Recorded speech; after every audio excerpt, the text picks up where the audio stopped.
제가 몇 년 전에 북한 선교와 중국 선교에 대한 부분을 담당을 했었습니다. 그래서 중국에 많이 출장을 다녀왔고, 특별히 북한과 관련해서 북한과 중국의 접경 지역 서쪽 끝에서 동쪽 끝까지 다 다녀보고 여러 가지 경험을 했습니다.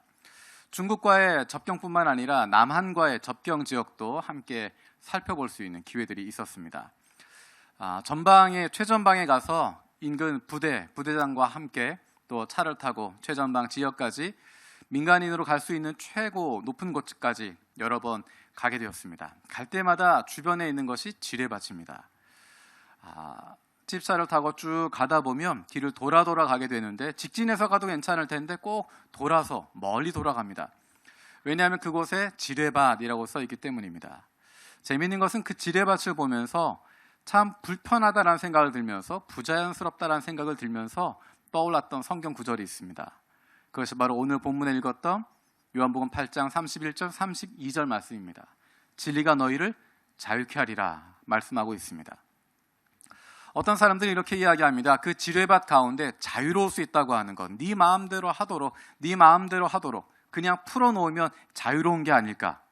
자유롭게 막아놓지 말고, 어디 들어가지 마라, 그런 거 방해하지 말고, 이런저런 거 하지 말라고 금지하지 않고 그냥 마음대로 펼쳐놓으면, 자기 옳은 대로 할 수 있으면, 가고 싶은 대로 가면 그게 자유로운 게 아니냐, 그렇게 이야기하는 사람들이 있습니다. 하지만 그 지뢰밭을 지나가면서 다시 한번 생각하게 됩니다. 정말 이렇게 지뢰밭이라고 하는 표시가 있고 안전한 길이 있어서 그 길을 걸어갈 수 있는 것이, 그 길을 달려갈 수 있는 것이 얼마나 다행인가. 정말 이 길 가운데서 자유함을 느낄 수 있구나 생각하게 되었습니다. 지뢰가 어디 있는지 알고 있는 사람에게 문제가 되지 않겠지만, 그것을 모르고 있는 대부분들에게는 위험한 상황이 되어집니다. 오히려 풀어놓는 것이 자유가 되는 것이 아니라, 오히려 풀어놓는 것이 더 자유를 침해하게 되는 것입니다. 이런 생각을 해봤습니다. 그 지뢰밭에 들어갈 때 어떻게 하면 자유로울 수 있을까? 첫 번째는 아예 다 막아놓고 들어가지 못하게 하는 겁니다. 아예 전체를 다, 여기는 지뢰가 있을 수 있는 곳이니까 위험하니까 건드리지 마라, 아예 근처도 가지 마라, 그래서 전체 지역을 다 막아놓고 아무도 못 들어가게 하는 것입니다. 그러면 지뢰가 터질 일도 없고 안전하다라고 이야기할 수 있습니다. 두 번째 방법은 지뢰가 어디 있는지 스스로 발견할 수 있도록 훈련시키는 겁니다. 그래서 이것이 지뢰구나 아니구나 분별할 수 있도록, 필요하다면 지뢰를 탐지할 수 있는 그런 장비를 주는 겁니다. 그래서 알아서 피해갈 수 있도록. 자유로울 수 있을까요? 또 다른 방법은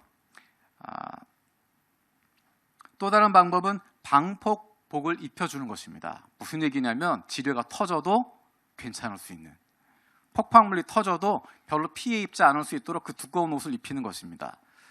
미군에서 사용하고 있는 방폭복, 최대 장비를 사용하면 45kg 정도 된다고 합니다.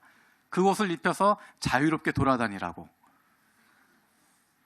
아니면 미군이 사용하고 있는 MRAP라고 하는, MRAP이라고 하는 지뢰 방어 차량이 있습니다. 일반 험비 같은 차량이 아니라 밑에서 지뢰가 터져도 차가 견딜 수 있도록 만들어 놓은, 그 안에 있는 사람들은 보호될 수 있도록 만들어 놓은 그런 차량입니다.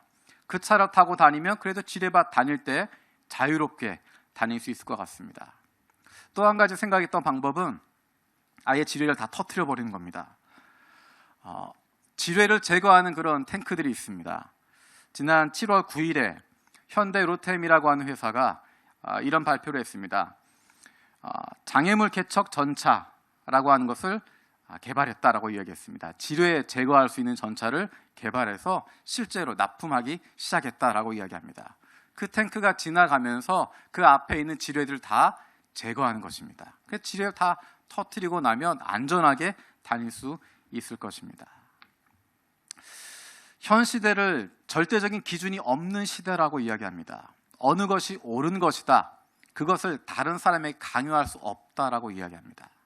내가 옳다고 하는 건, 내가 기준이라고 하는 건, 내가 바르다고 하는 것, 그것을 다른 사람에게 강요할 수 없다. 다 누구나가 자기가 나름대로의 진리를 가지고 있고 나름대로 옳다고 하는 것을 가지고 있기 때문에 그것을 강요할 수 없고 그것을 방해할 수 없다라고 이야기합니다. 그래서 누구나가 자기가 원하는 대로 살아갈 수 있도록 해야 된다라고 이야기합니다. 그것은 조금 전에 이야기했던 것처럼 마치 지뢰밭 가운데 어린아이를 풀어놓으면서 네 마음대로 가도 괜찮다라고 이야기하는, 누가 시키는 것 그대로 갈 필요 없다, 네 소신대로 가면 된다라고 이야기하는, 절대적인 진리는 있을 수 없다라고 이야기하는 그것과 마찬가지일 것입니다. 사람들이 어떤 특정한 진리에 대해서 거부하게 되어지는 것, 그 이유는 그 진리 자체에 문제가 있는 것이 아니라 여기에 들어가면, 여기에 가면 이런 문제가 있다라고 이야기하고 이 길로만 가야 된다라고 하는 가르침, 그 가르침 가운데 올바른 진리의 가르침이 아니라 그것을 가르쳐주고 있는, 또는 그 길을 제시하고 있는 사람의, 다른 표현으로 이야기하면 권력을 가지고 있는 사람, 권위를 가지고 있는 사람, 자기의 유익을 지켜야 될 사람, 그 시스템을 유지하고자 하는 사람, 그 사람의 개인적인 의견이 들어가기 때문입니다. 정말로 상대방을 배려하고 상대방의 입장에서 서주는 것이 아니라 길을 제시하는 사람의 입장에서 내 권력을 지키고 내 권위를 지키고 내가 가지고 있는 이 기득권을 유지할 수 있는 이 시스템을 유지하기 위한, 이 시스템을 계속 가져가기 위한 그런 가르침을, 그런 진리를 이야기하다 보니까 오늘날에는 그런 것들에 대하여 반대를 선언하게 되고 기존 체제와 체계를 해체해야 한다고 이야기하고 그것에 대한 전복을 이야기하는 것입니다. 그러다 보니까 아무런 보호장구도 없이, 아무런 도움도 없이, 아무런 대책도 없이 그냥 지뢰밭에 던져지는 것과 마찬가지입니다. 네 마음대로 지뢰밭에서 자유를 누려라라고 이야기하는 것입니다. 오늘 본문 말씀에서는 진리가 너희를 자유케 한다라고 이야기합니다. 우리를 자유케 하는데, 지뢰밭 같은 이 세상 가운데서 우리를 자유롭게 하시는데, 그것이 바로 진리를 통해서 우리에게 참 자유를 주시는 것은 진리라고 이야기합니다. 우리가 말하는 진리라고 하는 것은 누군가에게 우리의 생각을 강요하는 것 아닙니다. 기득권을 가지고 있는 사람, 권력을 가지고 있는 사람, 그 이익을 대변하거나 그 억압의 시스템을 그대로 유지하는 그런 진리가 아닙니다. 이 진리는 세상이 흔들려도, 세상이 변해도 흔들리지 않는 굳건한 진리를 이야기하는 것입니다. 시대가 지나갔어도 누구에게나 통용되어질 수 있는, 시대를 넘어서, 지역을 넘어서 어느 곳에서나 어느 시대에서나 자유를 만끽하도록 만들어주는 절대적인 진리를 이야기하는 것입니다. 오늘 본문에서 이야기하고 있는 진리가 바로 그것입니다. 우리 31절, 32절 말씀 같이 읽어보겠습니다. 31절, 32절입니다. 시작.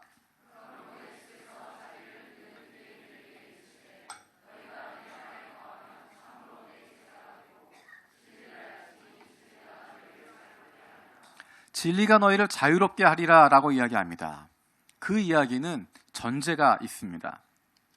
자유롭지 않다는 것입니다. 너희가 자유롭지 않다라는 전제가 있습니다. 그래서 자유케 한다는 것입니다. 또 한 가지의 전제는 우리 힘으로는 자유로워질 수 없다는 것입니다. 그래서 자유케 하시겠다라고 이야기합니다. 내 힘으로가 아니라, 내 내부적인 힘으로서가 아니라 외부적인 힘을 통하여서, 바깥에 누군가의 도움을 통하여서 자유를 주겠다라고, 자유롭게 하겠다라고 이야기합니다. 이 자유는 두 가지의 단계로 생각해 볼 수 있습니다. 첫 번째 자유는 부자유로부터의 해방을 이야기하는 것입니다. 해방으로서의 자유를 이야기하는 것입니다. 여러분 어디에 갇혀 있는 분 계십니까? 감옥에 갇혀 있거나 무언가 쇠사슬에 묶여 있거나, 혹시 그런 분 계십니까? 우리는 쇠사슬 묶여 있지 않은데, 감옥에 갇혀 있지 않은데, 어디 가택연금 되어 있지 않은데 우리에게 자유를 준다라고 이야기합니다. 우리를 해방시킨다고 이야기합니다.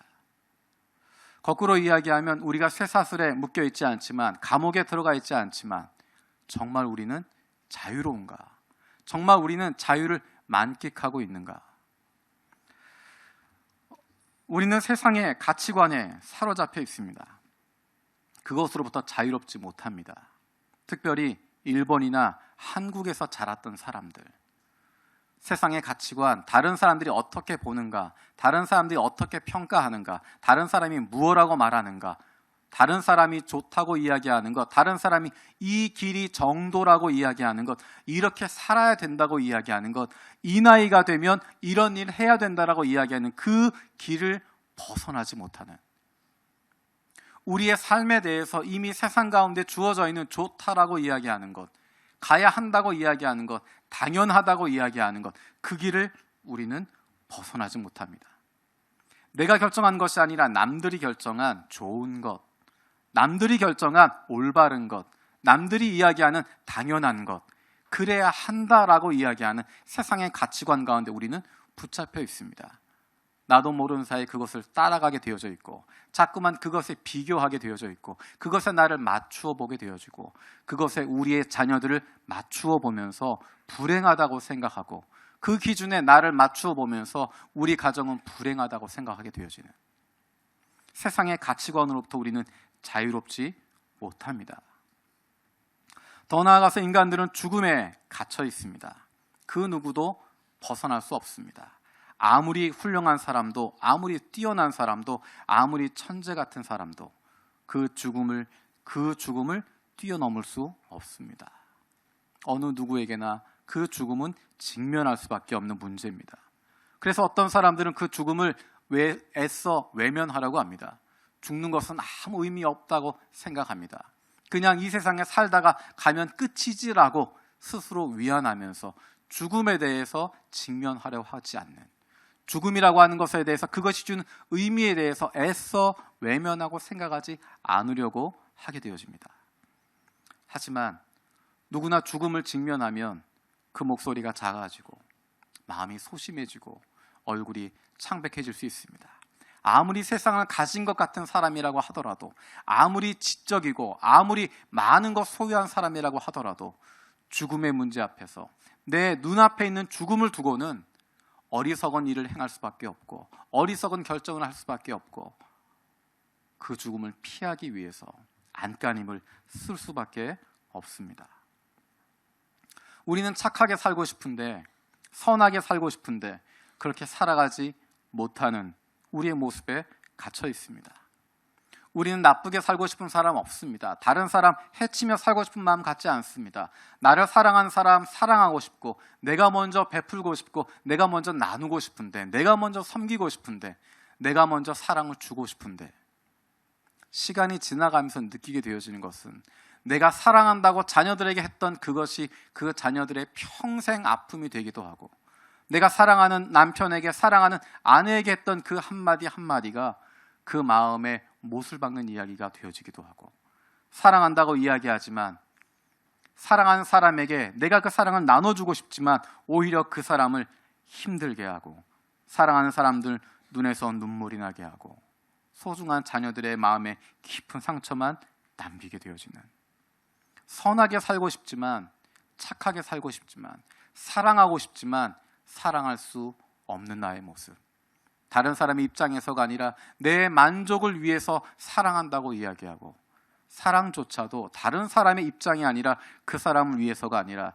내 만족과 내 기쁨을 위해서 사용하게 되어지는 철저한 이기주의에 우리는 빠져 있고 거기서 벗어날 수 없습니다.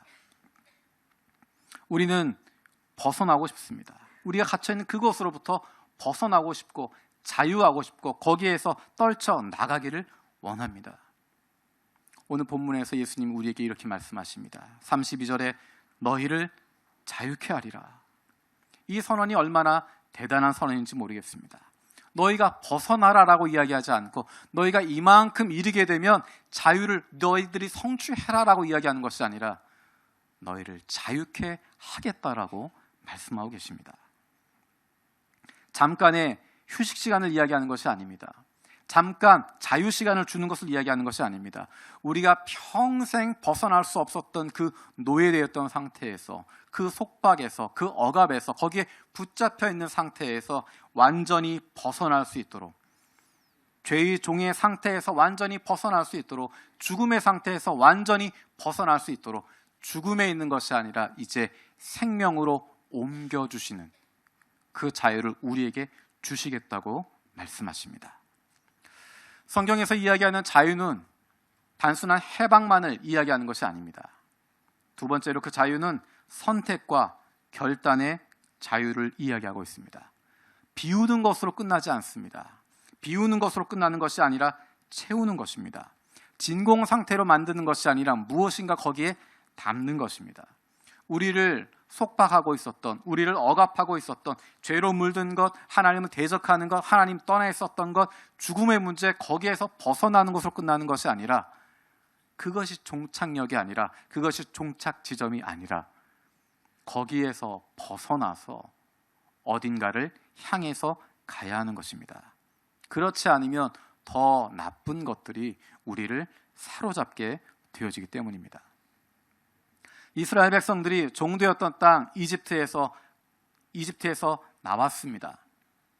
이집트에서 해방되었습니다. 애굽에서 벗어났습니다. 죄된 땅에서 떠나게 되었습니다. 죽음의 문제를 해결하게 되었습니다. 근데 거기서 끝나지 않습니다. 애굽에서 나온 것, 이집트에서 나오게 되어진 것, 거기서 끝나는 것이 아니라 그들이 해야 할 것은 가나안 땅으로 들어가는 것입니다. 나오는 것으로 끝나는 것이 아니라, 죄의 문제 해결받은 것으로 끝나는 것이 아니라, 죽음의 문제 해결받는 것, 거기서 끝나는 것이 아니라, 용서받은 것으로 끝나는 것이 아니라, 이제 가야 할 곳이 있다는 것입니다. 가나안 땅에 들어가야 한다는 것입니다. 이스라엘 백성들은 애굽에서 하나님의 은혜로 나왔습니다. 그런데 가나안 땅에 들어가지 않고, 하나님이 약속하신 그 땅에 들어가지 않고 중간에 다른 길로 헤매게 됩니다. 하나님을 신뢰하지 않았기 때문입니다. 그분이 이집트에서 건져내시는 것, 그것은 알았지만, 그것은 경험했지만, 앞으로 그들의 삶을 인도하실 하나님에 대한 신뢰가 없었기 때문에, 하나님이 그들과 함께하면 얼마나 그들이 큰 일을 감당할 수 있는지 깨닫지 못했기 때문에, 하나님의 능력이 아니라 내 힘만 바라보면서, 하나님의 관점이 아니라 하나님이 어떻게 말씀하시는 것이 아니라, 내가 보기에는, 우리가 생각하기에는, 내 판단에는, 내 기준에는 이라고 이야기하면서 하나님이 약속하신 가나안 땅 들어가는 것을 거부했습니다. 하나님을 신뢰할 수 있어야 그분이 가라고 하는 곳에 들어갈 수 있습니다. 하나님이 어떤 분인지를 알아가고 있어야, 그래야 우리는 그리스도인으로서의 자유로운 삶을 마음껏 누리게 되어지는 것입니다. 그러면 어떻게 하면 이 자유를 누릴 수 있을까? 우리 32절 말씀 같이 읽어보겠습니다. 32절입니다. 시작. 진리를 알지니 진리가 너희를 자유케 하리라. 진리를 알면 자연스럽게 따라온다는 것입니다. 진리를 알면 자연스럽게 그 자유함이 따라온다는 것입니다. 당연한 결과로 온다는 것입니다. 그럼 그 진리를 안다는 것이 어떤 것일까? 어떻게 하면 그 진리를 알게 될까? 우리 31절 말씀 같이 읽어보겠습니다. 시작.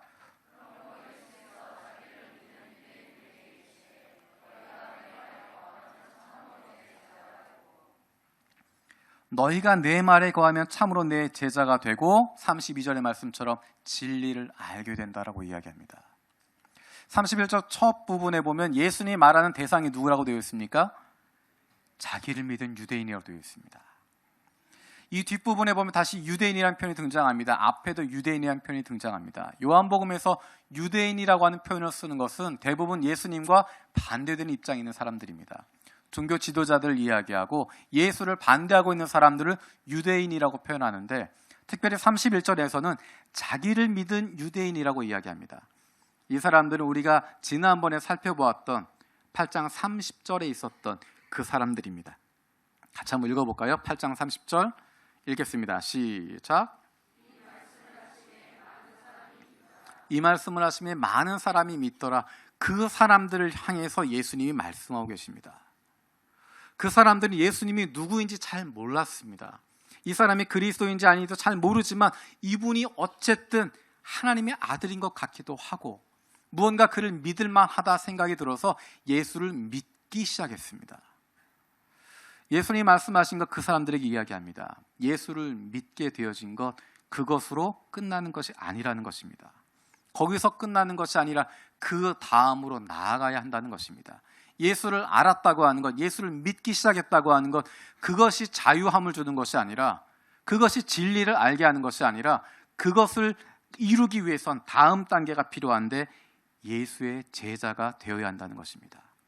예수의 말이 그 안에 거하게 되어질 때, 예수의 말이 그 안에 거하게 되어질 때 제자가 되어지고, 그러면 진리를 알게 되고 그로써 자유를 얻게 된다 이야기하십니다.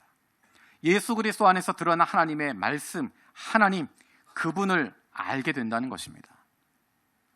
예수님을 왜 진리라고 이야기하게 될까? 예수님은 우리가 살펴보았던 것처럼 나는 누구다라고 말씀하십니다.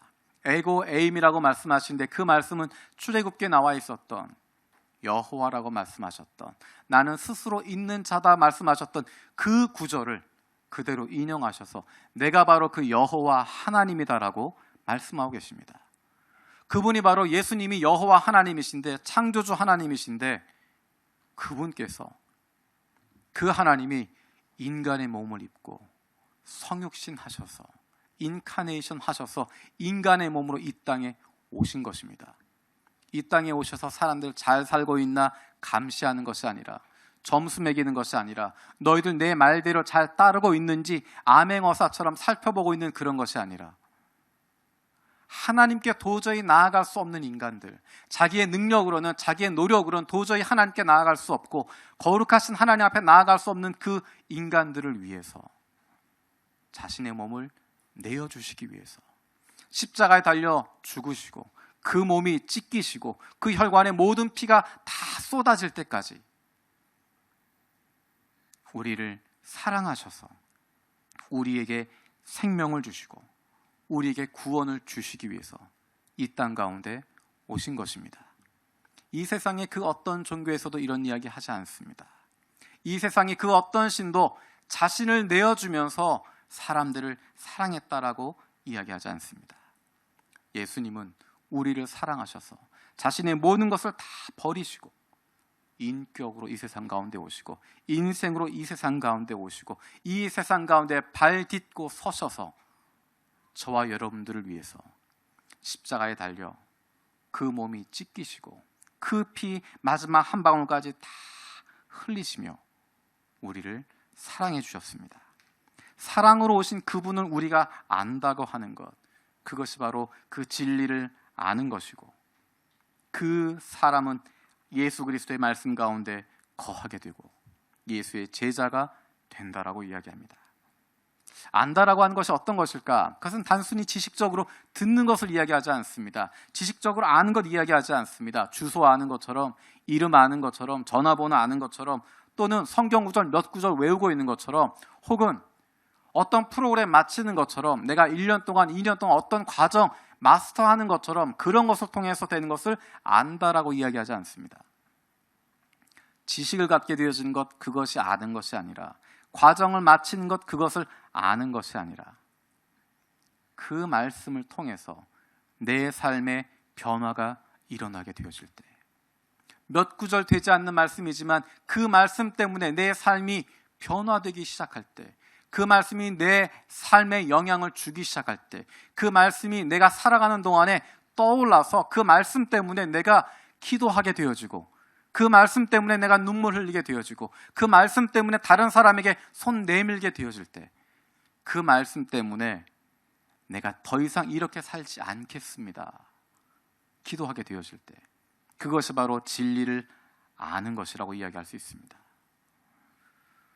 그 말씀이 내 삶에 영향을 주고 있을 때, 내 삶의 변화가 일어나고 있을 때, 그것으로 말미암아 내가 결정하는 순간에, 내 삶에서 의사결정할 때 그 말씀에 따라서 내가 원하는 것이 아니라 주님이 원하는 것을 향해서 결정할 수 있게 되어질 때, 그것을 비로소 안다라고 이야기할 수 있습니다. 그럼 우리가 어떻게 진리를 알 수 있을까? 우리의 노력으로 가능한 것일까? 우리 31절 말씀 다시 한번 읽어보겠습니다. 31절입니다. 시작.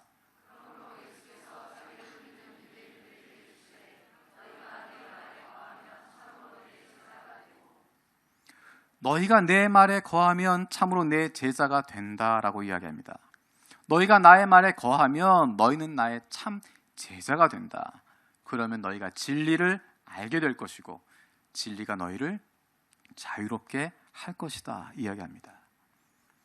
너희가 나의 말에 거하면, 나의 말에 머물러 있으면. 이와 비슷한 표현이 요한복음 15장 포도나무 이야기에 나와 있습니다. 포도나무 가지가 어떻게 열매를 맺을 수 있을까? 포도나무 가지가 어떻게 하면 많은 열매를 맺을 수 있을까? 자기가 나는 좋은 나무야, 좋은 나무야 스스로 자기 확신을 준다고 될 수 있을까요? 그 포도나무 가지가 열심히 헌신하고 노력한다고 그것이 가능할 수 있을까요? 그 포도나무 가지가 나름대로 무슨 방법을 쓴다고 그것이 되어질 수 있을까요? 포도나무 가지가 열매를 맺을 수 있는 방법은, 좋은 열매를 맺을 수 있는 방법은 단 한 가지입니다. 포도나무에 붙어 있는 것입니다. 붙어 있으면 열매가 맺어지게 되어져 있습니다. 내가 노력해서 맺는 것이 아니라, 내가 노력해서 성취하는 것이 아니라 그 포도나무에 붙어 있으면 열매는 자연스럽게 따라오는 것입니다. 어떤 사람은 조금 더 굵은 열매가 맺힐 수도 있고, 어떤 사람은 조금 작은 열매가 맺힐 수도 있겠죠. 어떤 사람은 많은 열매가 맺히겠고, 어떤 사람은 숫자가 좀 적을 수도 있겠죠. 내가 노력하는 것에 의해서가 아니라 그분에게 붙어 있으면, 그분 안에 거하고 있으면, 말씀 가운데 거하고 있으면 저절로 자연스럽게 열매를 맺는 것 따라온다는 것입니다.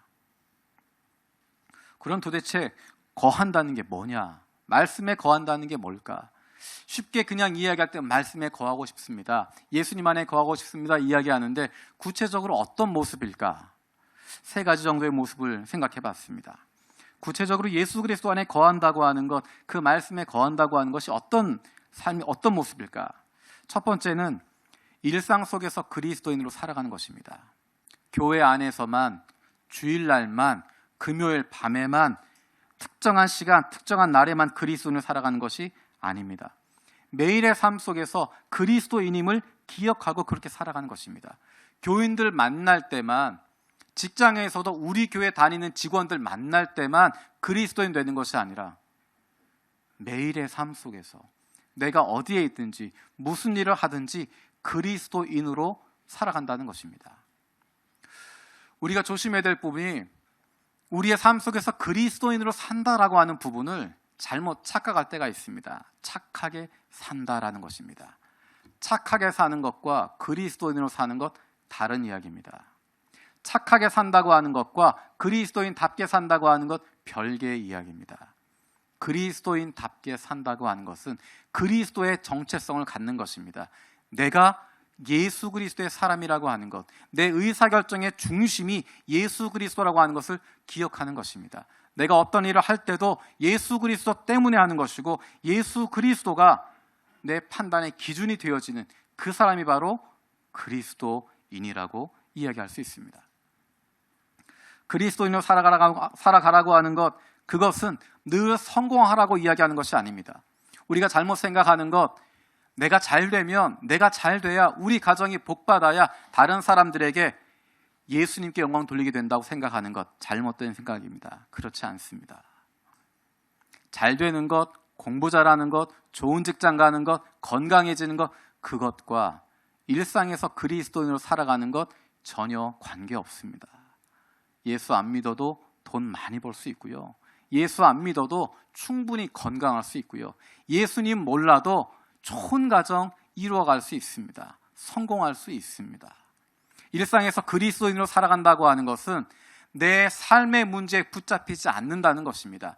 내가 부하든지 가난하든지 그것이 나를 사로잡지 못한다는 것입니다. 비록 내 건강이 시원치 않아도, 비록 내 병이 낫지 않아도, 비록 내가 가지고 있는 문제들 해결되지 않아도 그래도 괜찮다 고백할 수 있는 것, 우리 가정에 여러 가지 문제들이 있는데 그것 해결되지 않아도 괜찮다 이야기할 수 있는 것, 때로는 내가 실수하지만, 실패하지만, 그리스도인답지 못하게 살았다 자책하게 되어지지만 거기서 끝나는 것이 아니라 내가 실수했지만, 실패했지만, 정말 죄 지으며 살았지만 그래서 주님이 필요합니다 고백하게 되어지는, 나의 부족함 때문에, 나의 모자람 때문에 오히려 예수 그리스도를 붙잡게 되어지는, 오히려 나의 모자란 것 때문에, 실패한 것 때문에, 실수한 것 때문에 다시 털고 일어나서 하나님 붙잡을 수 있는 사람, 그 사람이 바로 일상 속에서 그리스도인으로 살아가는 것입니다. 어떻게 하면 주님의 말씀 가운데 거할까? 두 번째는 즐거워하는 것입니다. 즐거워하고 기뻐하는 것입니다. 말씀을 읽고 묵상하고 그것을 삶에 실천하는 것, 즐거워하는 것입니다. 그것을 즐길 수 있는 것입니다. 그것은 성경이 재밌어서가 아닙니다. 제가 농담처럼 하는 이야기가 바울 서신 또 복음서에 나와 있는 내용들 재미없다고 이야기합니다. 왜 재미없나? 성경이라고 생각하고 읽기 때문에 재미가 없습니다. 아무리 재미있는 것도 성경 말씀에라고 이야기하면 재미가 없게 들리게 되어져 있습니다. 성경 말씀은 재미없습니다. 재밌고 웃겨서 즐거운 것이 아니라 그것에 가치가 있기 때문에 그것을 우리가 즐거워하는 것이고 기뻐하는 것입니다. 다른 세상의 것들보다, 다른 것들보다, 세상 사람들이 기뻐하는 것보다 훨씬 더 중요한 가치가 그 안에 담겨져 있기 때문에, 그래서 그것을 기뻐하는 것이고 즐거워하는 것입니다.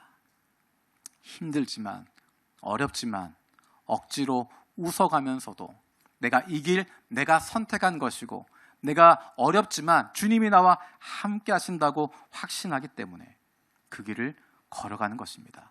억지로 하는 것 아닙니다. 어차피 가야 할 길 기쁨으로 가는 것입니다. 가끔 그런 이야기 하는 분들 계십니다.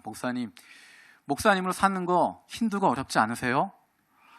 여러 가지 대답을 할 수 있습니다. 그분이 어떤 뉘앙스로 물어보느냐에 따라서 대답할 버전이 여러 가지가 있습니다. 정말로 저를 걱정해서 목사님 힘드셔서 어떻게 해요? 물어보는 분 계시고, 어떤 분들은 그 정도면 뭐 잘 살고 있는데 부족한 거 있다고 얘기하나 보자 라고 하는 분도 계시고, 어떤 분은 제가 대답하기 전에 지나가시는 그런 분도 계십니다. 사역자가 된다고 하는 것 또는 선교사가 된다고 하는 것, 헌신하는 일이고 힘든 일입니다. 하지만 그 길을 가는 이유는 기쁘기 때문입니다. 배불러서가 아닙니다.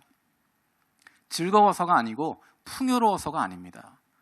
다른 길을 갔으면 훨씬 더 재미있는 길 갈 수 있고, 다른 직업을 선택했으면 훨씬 더 잘할 수 있고, 다른 길을 걸어갔으면 사람들에게 떵떵거리며 살아갈 수 있을 텐데, 그 길 가지 않고 이 길 가는 것은 이 길이 기쁘기 때문입니다.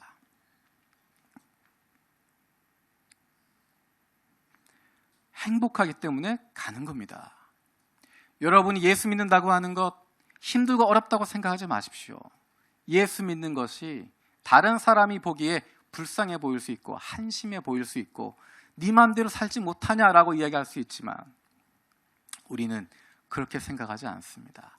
이 길 가는 것이 기쁜 것이고 내가 선택한 것이고 이 길이 생명의 길이기 때문에 기쁨을 가지고 즐거워하며 가는 것입니다.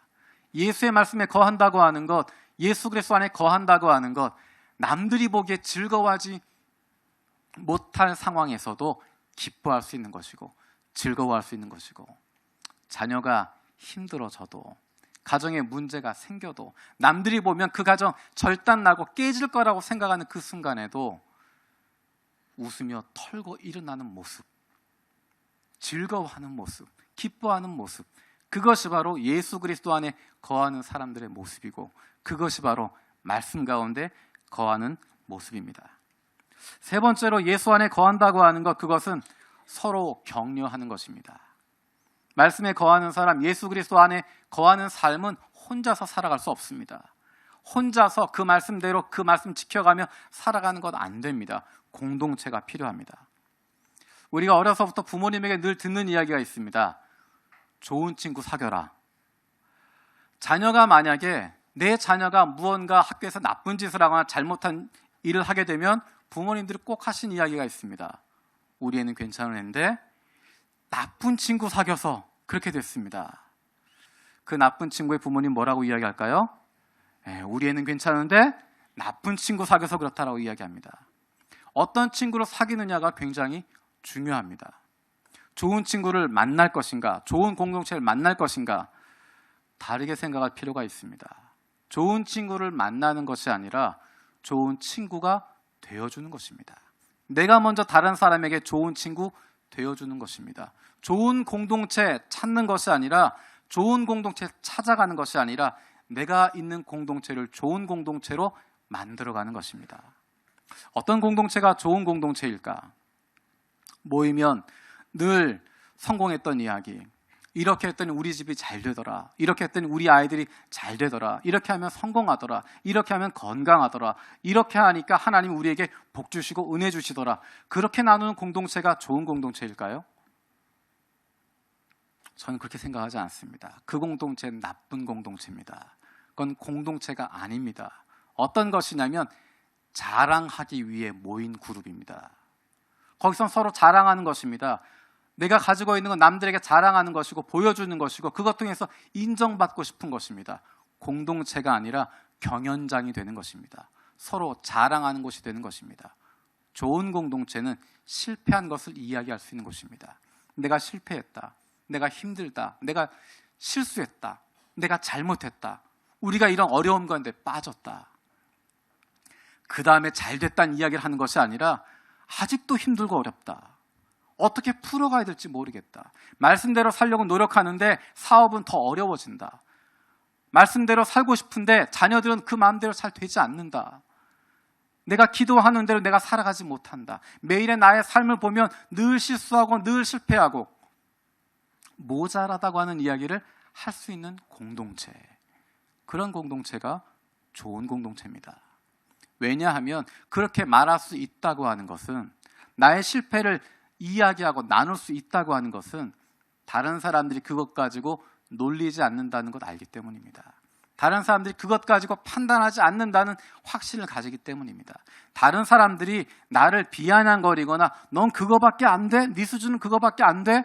라고 이야기하는 것이 아니라 오히려 기도해 준다고 하는 것 알기 때문에 신뢰하기 때문에 그렇게 나눌 수 있는 것입니다.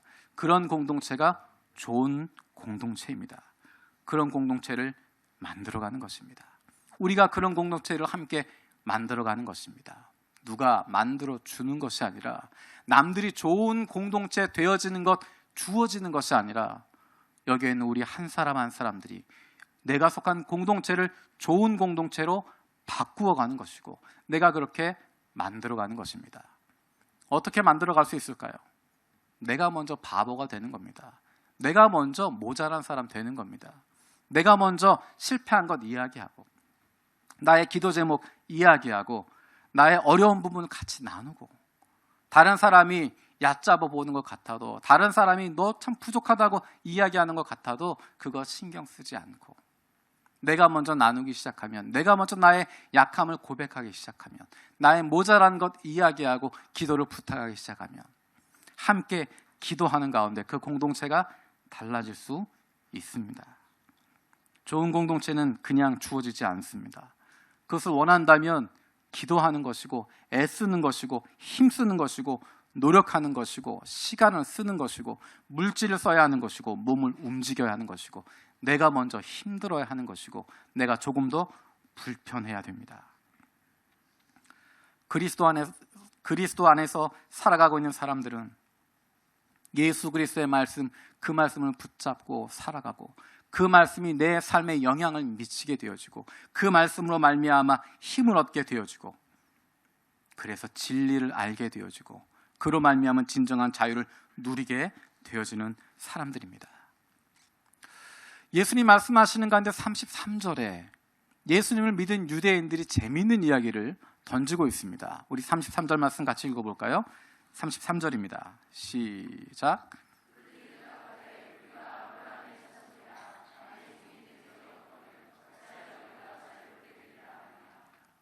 예수님께서 너희를 자유케 하리라라고 이야기했더니 그 유대인들이 이야기합니다. 우리는 종된 적 없었다라고 이야기합니다. 우리는 아브라함의 자손이고 한 번도 종된 적이 없는데 우리가 무슨 자유가 필요하냐라고 이야기합니다. 역사를 조금 아시는 분들은 생각하실 겁니다. 예수님 당시에 이 유대 땅은 누가 다스리고 있었나요? 로마가 다스리고 있었습니다. 로마의 식민지였습니다. 유대 땅은 유대인들은 로마의 식민지 가운데 있었고 그들이 애쓰고 수고한 돈, 세금을 로마에 바치는 것입니다. 로마의 종된 사람들입니다. 로마만 그랬을까요? 그 전에는 그리스의 식민지였습니다. 그 전에는 바사 제국이 다스리고 있었습니다. 바벨론 제국이 다스리고 있었습니다. 지난 수백 년 동안 그 땅은 단 100년을 제외한 나머지의 모든 시간 동안은 누군가의 지배를 받게 되어지고 누군가 다른 세상 왕을 섬길 수밖에 없는 남의 종된 삶을 살아왔던 사람들입니다. 그런데 오늘 뭐라고 이야기하냐면 우리는 자유자였다라고 이야기합니다. 남의 종된 적이 없었다라는 것입니다.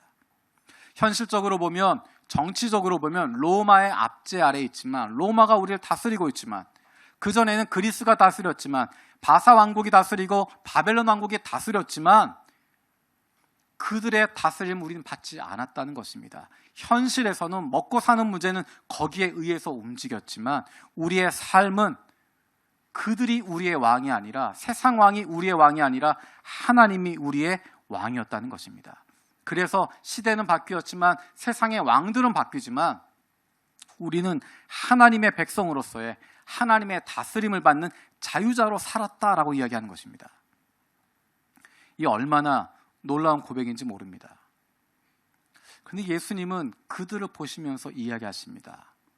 너희들 말이 맞은데, 너희들이 로마의 압제, 그리스, 바사, 바벨론 그 땅에 속한 것이 아니라 하나님께 속한 사람으로, 하나님의 통치를 받는 사람으로 자유자로 살았다라고 이야기하는데, 그것은 불완전한 자유라고 하는 것 이야기하고 있습니다.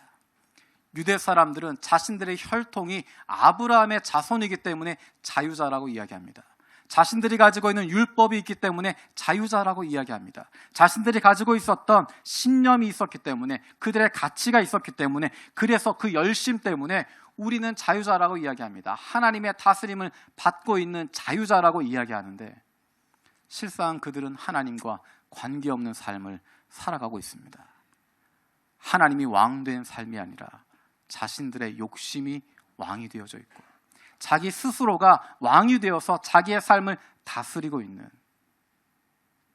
하나님의 이름은 그저 간판처럼 걸어만 두고 있는, 하나님의 이름이라는 핑계를 가지고 자기의 욕망을 채우려고 하는, 자기의 꿈을 이루려고 하는, 자기가 주인 되어져 있는, 자기 자신이 왕 되어져 있는 삶을 사는 사람들이었습니다. 그들에게 예수님께서 말씀하십니다. 참 자유자가 되어지는 것, 혈통으로 되는 것 아니다. 신념으로 되는 것 아니다. 율법으로 되는 것 아니다. 역사로 되어지는 것, 열심으로 되어지는 것 아니고 오직 예수 그리스도로 말미암아, 예수 그리스도를 통하지 않고서는 진정한 자유를 얻을 수 없다 이야기하십니다. 십자가에서 돌아가신 예수 그리스도, 그분의 피가 아니면, 그분의 보혈이 아니면 우리의 죄를 씻을 수 없다 말씀하십니다. 그분의 보혈이 아니면, 십자가에 찍히신 예수 그리스도의 몸과 마지막 한 방울까지 흘리신 예수 그리스도의 그 피가 없으면 우리의 죄의 문제는 해결받을 수 없고, 죄인이 우리는 절대로 거룩하신 하나님께 나아갈 수 없고, 그분을 아버지라고 부를 수 없고, 그분 근처에도 갈 수 없는 존재들이라고, 스스로 하나님의 자녀라고 생각하지만 하나님의 자녀가 아니라 죄의 종일 뿐이라고 이야기하십니다. 예수님은 저와 여러분들을 자유케 하시기 위해서 이 땅 가운데 오셨고, 십자가에서 그 몸이 찢기시고 그 혈관의 모든 피를 다 쏟으심을 통하여서 저와 여러분들을 사랑해 주셨습니다. 우리가 오늘 성찬식을 통해서 기억하는 것, 다시 그것을 기억하는 것입니다. 주님이 우리를 구원하셨기 때문에, 우리에게 생명을 주셨기 때문에 성공적인 삶을 살아가야 하는 것 아닙니다. 실패하는 것 괜찮습니다. 뜻대로 살아가지 못하는 것 괜찮습니다. 기억해야 할 것은, 내가 성공적이지 못하지만, 말씀대로 살아가지 못하기도 하지만, 연약한 모습 가지고 있지만, 그럼에도 불구하고 하나님 우리를 사랑하고 계시고, 우리를 기다리고 계시고, 우리의 손을 붙잡고 계시고, 우리가 하나님의 자녀가 되었다고 하는 것, 그것은 절대로 끊어지지 않는다는 것입니다.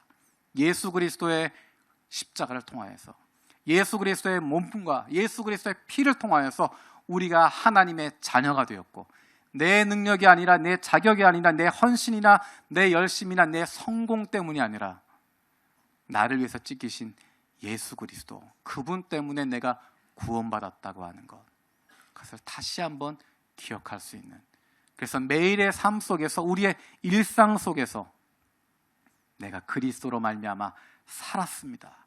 나를 살리신 분이 바로 주님이십니다. 날마다 고백하며 그 가운데 기쁨으로 살아갈 수 있는 저 여러분들 되어지기 원합니다. 기도하겠습니다. 살아계신 아버지 하나님, 감사드립니다. 주님께서 우리와 함께 하시고 우리를 구원해 주신 것 감사드립니다. 우리는 예수 그리스도로 말미암아 자유함을 얻게 되었고 예수 그리스도로 말미암아 구원받았음을 다시 한번 기억합니다. 때로는 실수하기도 하고 때로는 실패하기도 하고 부족한 모습으로 살아가고 있지만 우리의 열심이나 우리의 성공이나 우리의 모습과 관계없이 주님이 우리를 사랑하시고 우리를 구원하신 것 기억합니다. 날마다 그 은혜 가운데 살아가는 저희들 되게 하여 주시옵소서. 감사드렸고 예수 그리스도의 이름으로 기도드립니다. 아멘.